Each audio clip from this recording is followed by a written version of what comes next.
disabilitas tuli.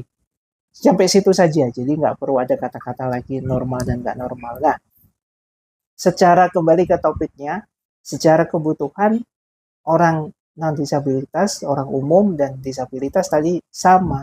Mereka butuh uang untuk menyambung hidupnya. Dan dengan kemampuannya sebenarnya disabilitas netra itu banyak yang bisa dilakukan. Misalnya mereka berprofesi sebagai terapis massage, terapis pijat.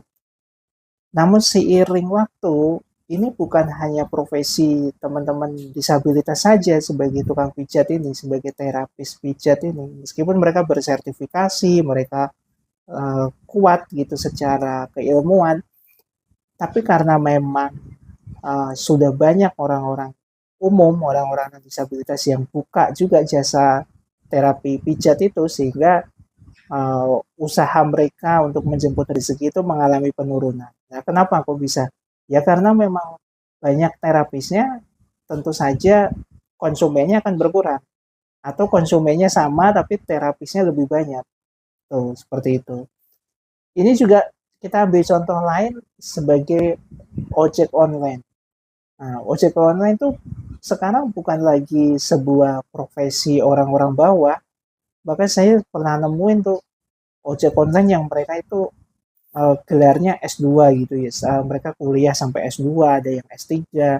Karena mereka mengalami PHK yang masif gitu ya, sehingga nggak dapat pekerjaan dan mereka lari lah ke tukang ojek. Alhasil apa ya, siapapun jadi tukang ojek gitu. Sehingga usaha yang tadinya potensial untuk kalangan bawah, kalangan menengah mungkin, sekarang juga jadi menyempit. Nah, seperti itu pengertian pemahamannya. Kenapa disabilitas netra itu ada yang mereka kok nggak hanya satu profesi saja, kan kasihan mereka itu terjun di jalanan, ngamen. Mereka ada juga yang mungkin uh, sudah apa di kafe repot. Ada juga yang mereka memaksakan diri, mohon maaf dalam tanda kutip, minta-minta gitu ya. Ya karena memang situasi dan keadaan sekarang itu sudah sangat dinamis.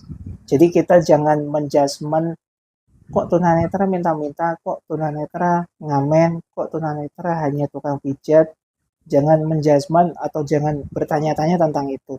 Tapi yang perlu kita renungkan, apa yang bisa kita lakukan untuk mereka, apa yang bisa kita bantu untuk sesama, dan bagaimana cara yang tepat. Itu yang harus